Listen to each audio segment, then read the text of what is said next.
All right. Good morning. Good morning. Good morning, y'all. Good morning, everyone. So we are coming to you this morning.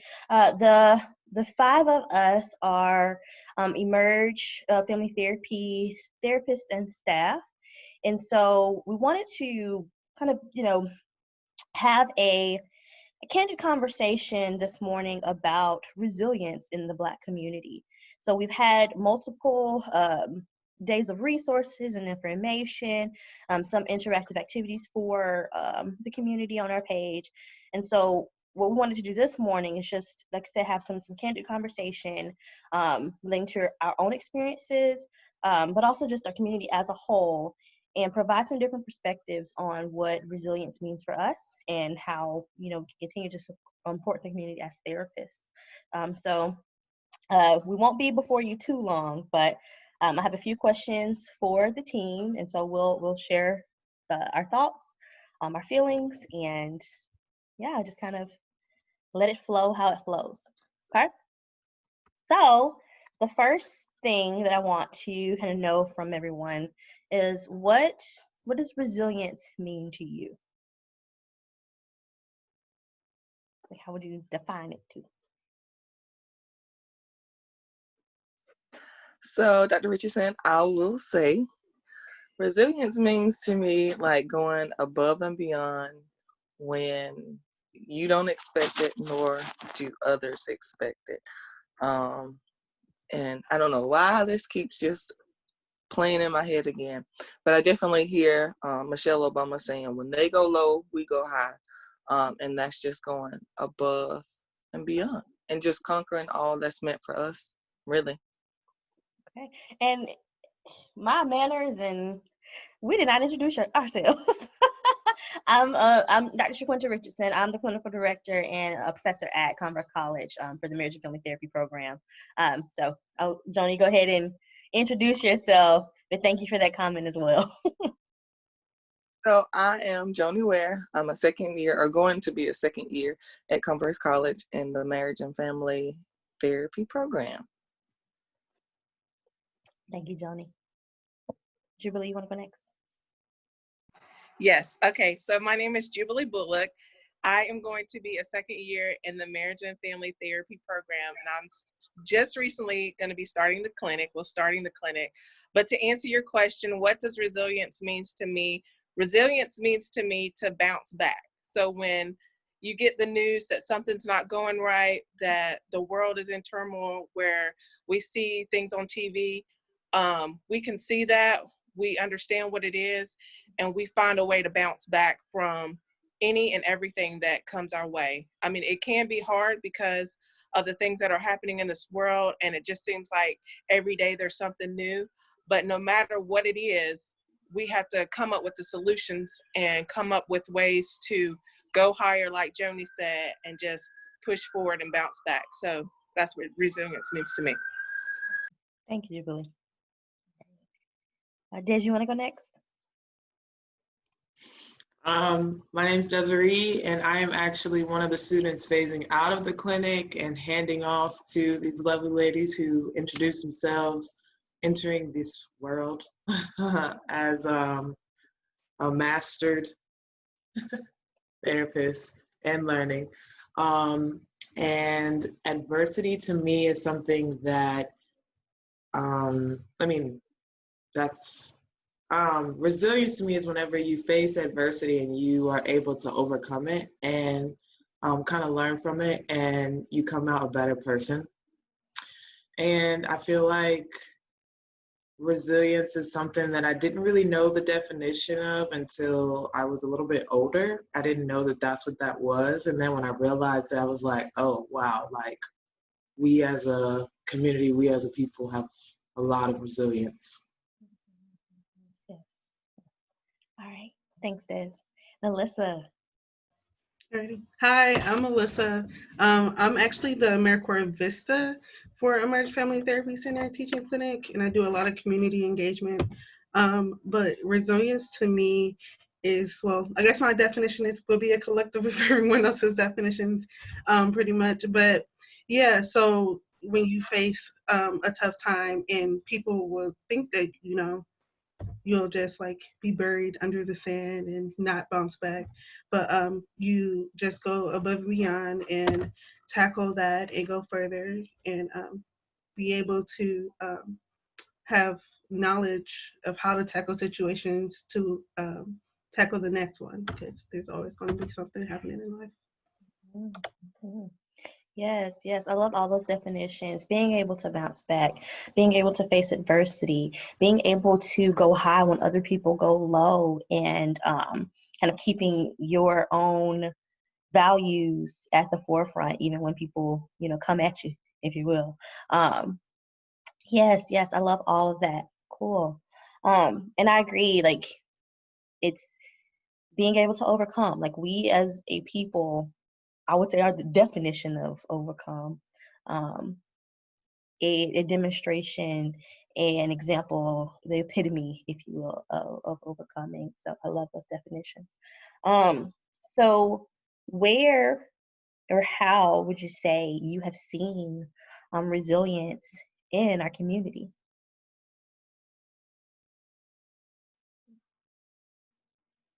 Whoever wants to go first. Go ahead. I'll go, Dr. Richardson.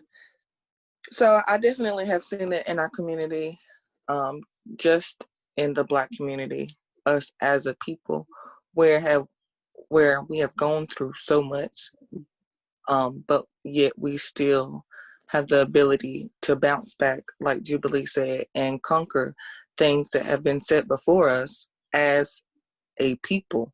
Um, we have all had the ability to come together and work as a team. It's like, yeah, we have our flaws, but that flaws isn't what has pushed us to where we are now. I mean, we have doctors, we have lawyers, we have therapists like us, and we've come a great way from where we started here on this land. And I feel like that is definitely a driving force that has been placed into us, is for us to keep passing on the marathon. Yeah. Yeah, yeah. Thanks, Johnny. I like that. Love the marathon.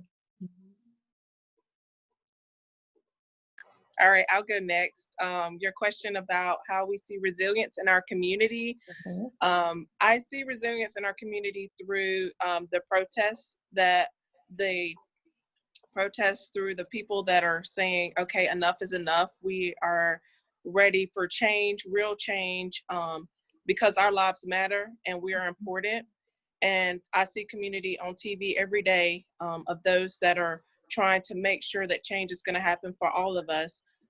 Because of being a person of color, it is important for us to be able to come together. I also see community within this group right here.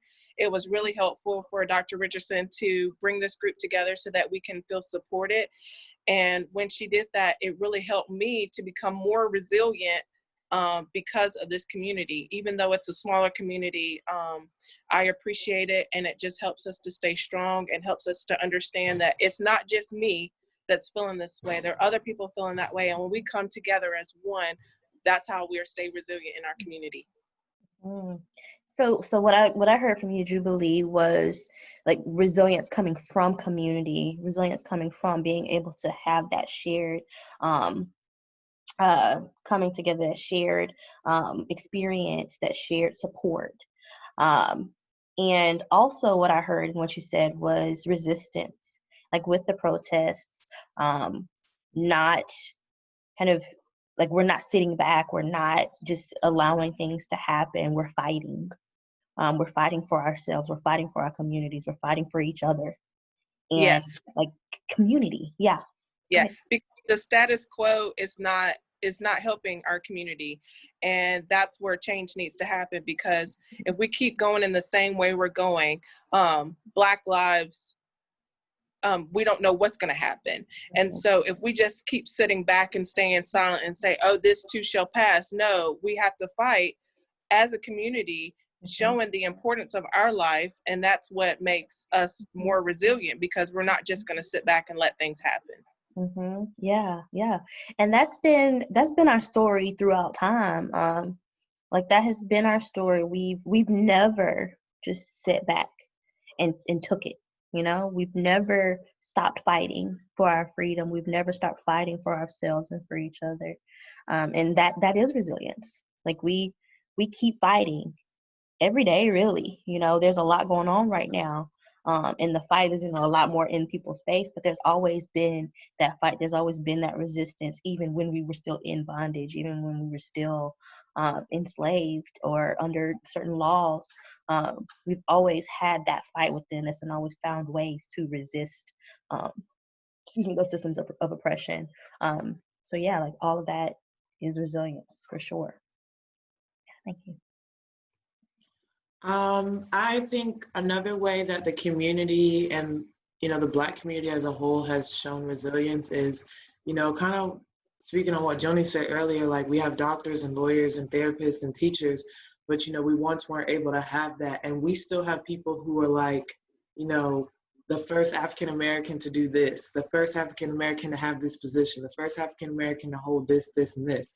And I think that that's amazing, even though some people have said, you know, are we still having to do this? But I'm like, I think it's good because we're making strides in areas that we hadn't made strides before. Like we're in areas, we're everywhere. And a lot of people don't know because they may not pay attention to it, but we are everywhere and we are in everything and we can do it just like you can, just like they can, we can do it too. And so I think that we've embraced that and we continue, even when we face that adversity, even when we are told we can't or told we won't make it, we still keep going and pushing forward. That one person is all of us. So. Absolutely, absolutely. So we like keep pushing those barriers, keep pushing those boundaries, making space for ourselves in spaces where we haven't been included, where we haven't been valued, where we've really been kind of pushed, you know, trying to be blocked. But we busting in like, size too, we can do this too. And absolutely, like through adversity, it's not easy. How many of you have been told or heard you have to work twice as hard to get half as much? Show of hands. Okay, yeah, absolutely, absolutely. So when we show up in spaces, when we bust up in spaces, we absolutely belong there. We absolutely have worked to be there, have gone through a lot to be in those spaces, and that absolutely is resilience. Shouldn't have to, but we do, and yeah, just having one person in this, it absolutely is a win for all of us. It shouldn't have to be on the shoulders of one of us, but it absolutely is a win for us when we burst into spaces that we should have had access to anyway. Yeah, love that. All right, Melissa, if you wanted to. I wanted to say, you know, I think resiliency is like a natural born gift for people of color. I don't think a lot of people realize that they are resilient. You know, it's just something we have to do and things we have to overcome, and it's just the way of life. But I believe, you know, if we told each other more that we are resilient and, you know, you are going above and beyond, it will definitely make a difference. Like resiliency is just the way of life for us. Mm-hmm. Yeah, that is so real. That is so real. And like to your point of some of us don't even know we're resilient. Um, it's always baffling to me when people have been through so much and aren't even aware that they've been through so much. Like they just think it's normal. I think it's like, oh, this isn't what everybody experiences. It's like, no, you've actually overcome a whole lot of stuff. So I absolutely agree with you. It is it's in our blood, it's in our DNA. We are a resilient people. I mean, when you think about what we've experienced through the years, through the centuries, we are absolutely a resilient people. And I know, you know, we talk about our stories didn't start with slavery. They absolutely did not. But if you think about just even how we got here and the fact that so many of us were lost, so many of our ancestors were lost. But in some was like, I'm not doing this. I'm out here, you know. But that was a major survival, a major resilience just to even make it across that ocean. And so to get to where we are now? Abso-freaking-lutely. Yeah. So in thinking about this resilience in our community, how have you seen or experienced resilience, recognized it, however you want to term it, for your own life and your own experiences?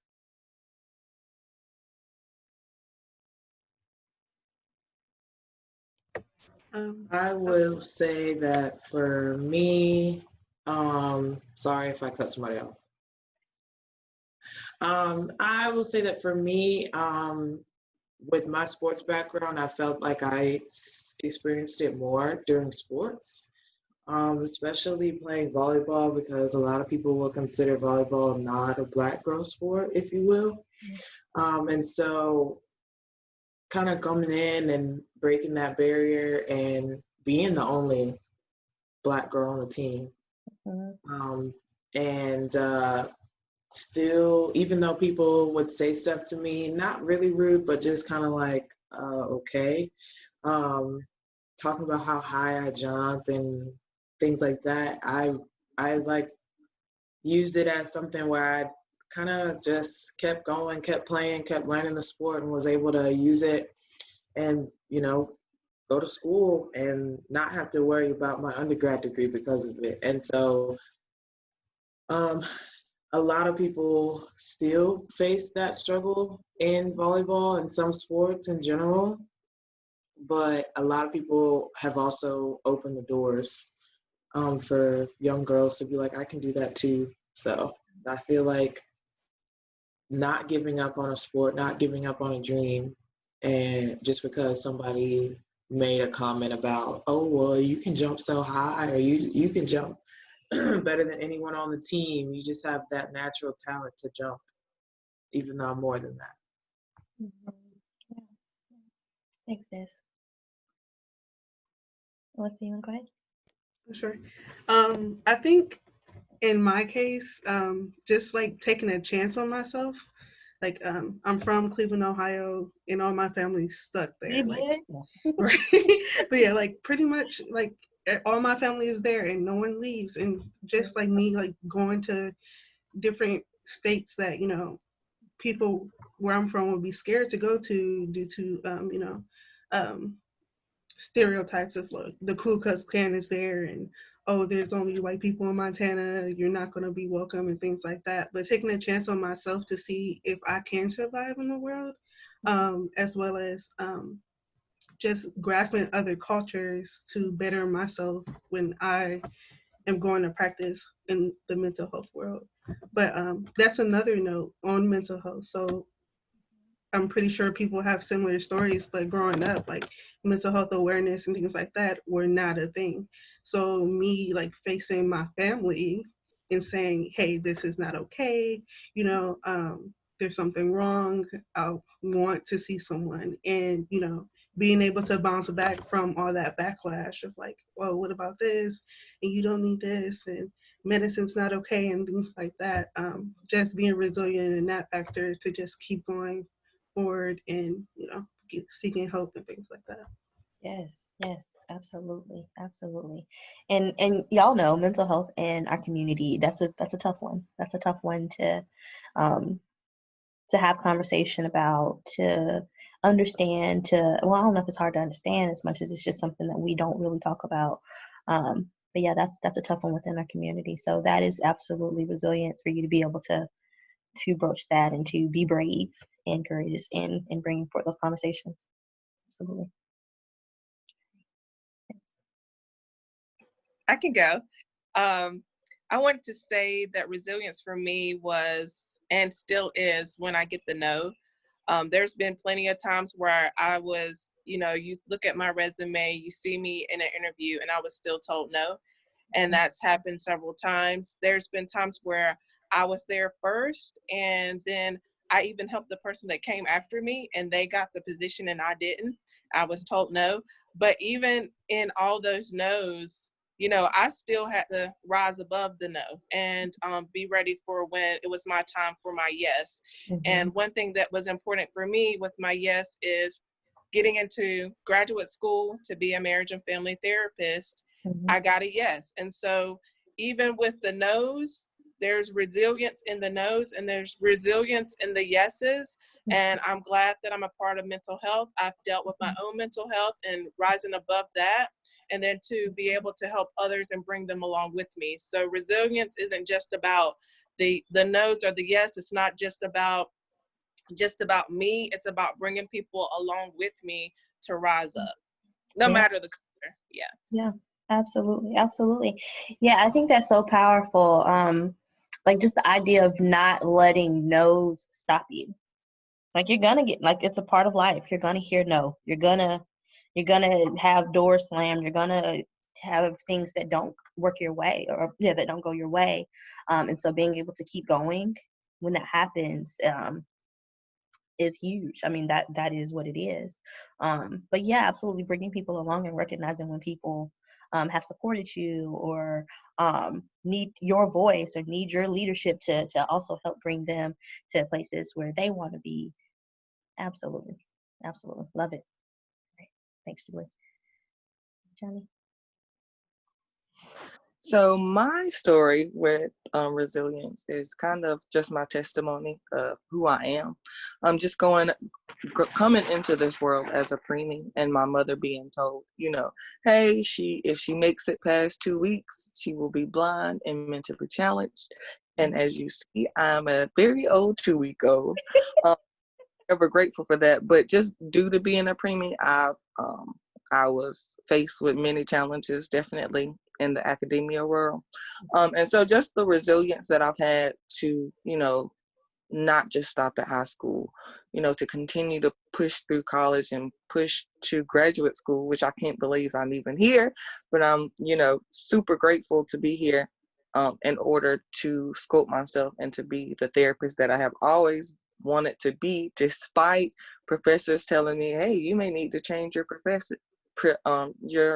your goal as wanting to be a therapist in an undergrad, and just going against, even myself wanting to quit, thinking I wasn't good enough, and just being able to be here.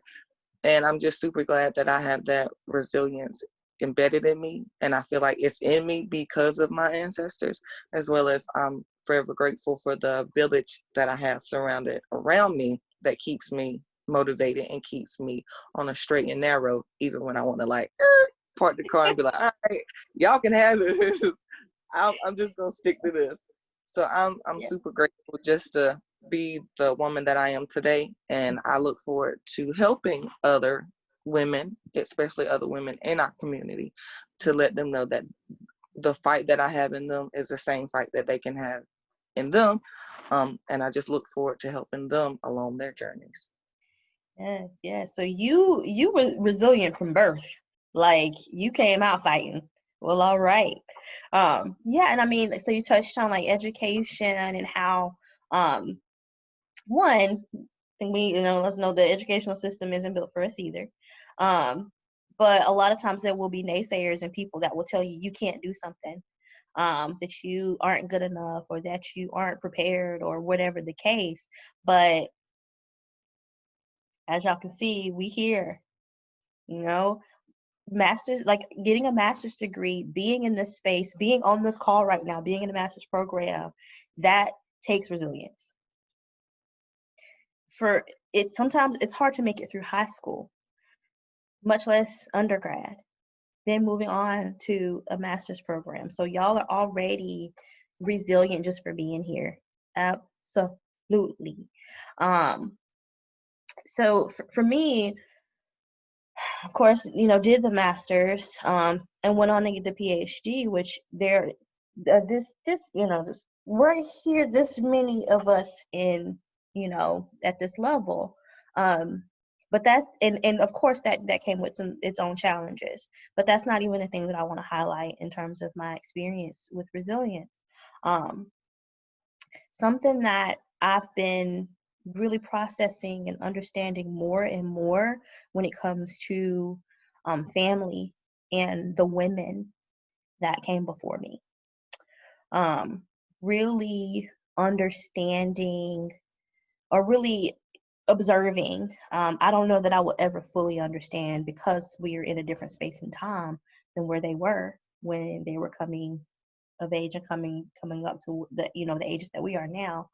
And for them to get to where they are, but just really understanding or trying to understand how much fortitude, how resilient they had to be, how much they had to fight through and overcome to raise children, to deal with the racism. My mom still went to segregated schools, to deal with the racism, to deal with the systems at place, to deal with poverty, to deal with kids getting on your nerves, and like all these different things, all these different systems of oppression that are pushing against them. But for them to get us, specifically my siblings, my family members, to where we are still alive, still thriving, still making it out here.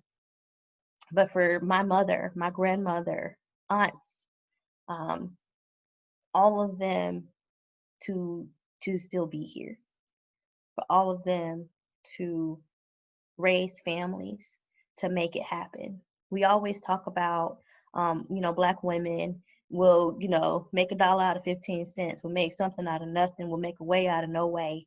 And we will.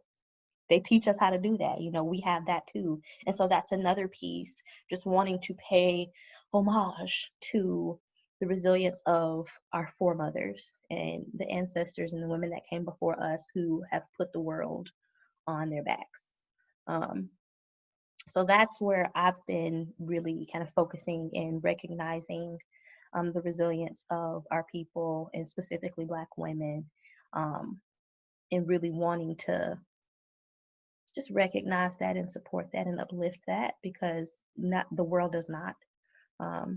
So that's kind of my answer there. So as we think about that, as we think about the resilience that we have experienced within ourselves and within our community, how do you see yourselves as therapists taking that knowledge, taking that understanding, that knowing into the therapy world for yourselves as therapists?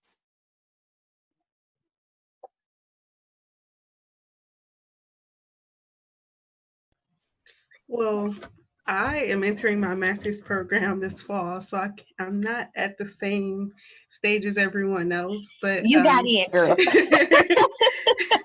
but I often have like these conversations with myself internally of like how I would let clients know that they're resilient, and how I can motivate them and things like that. So I know as a therapist, I would like to highlight my clients' lives just as like my life was highlighted in when I was in therapy at a younger age. But you hear total different things when someone repeats your life story to you, to see like, oh, you've been through this, and how did this affect you, and what did you do after that? And so just acknowledging their life is like, it's an accomplishment. That's my step one when I start seeing clients. Yeah, absolutely. Thanks, Alyssa.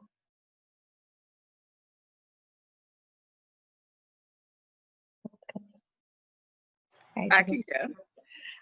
I feel that I'm going to give lots of room for my clients to talk and to be open and to be authentic, because I want to be authentic with them.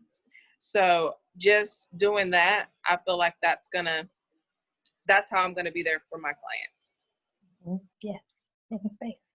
Absolutely. Thanks, Jubilee. Just to piggyback off that, Jubilee, I definitely want to give them the opportunity to, feel what they're feeling, and I will definitely be there to acknowledge some of the defeat they may feel, or some of the anger that they may be feeling during a certain storm. But I definitely want to help move them out of that space and give them my personal testimonies when appropriate, and let them know like this too shall pass. And also a huge mantra that I use is we are more than conquerors. So it's like, okay, like we can accept this space, but let's move on. Like let's push through this. And I don't want them to seem as if I'm pushing them. It's like, no, I'm pushing you and I'm walking alongside you so that we can transition out of this. Thank you, Johnny. All right, last but not least. I think this is an interesting time to be entering the job force. We were talking about this a little bit yesterday, just on my cohort, with everything happening in the world. And it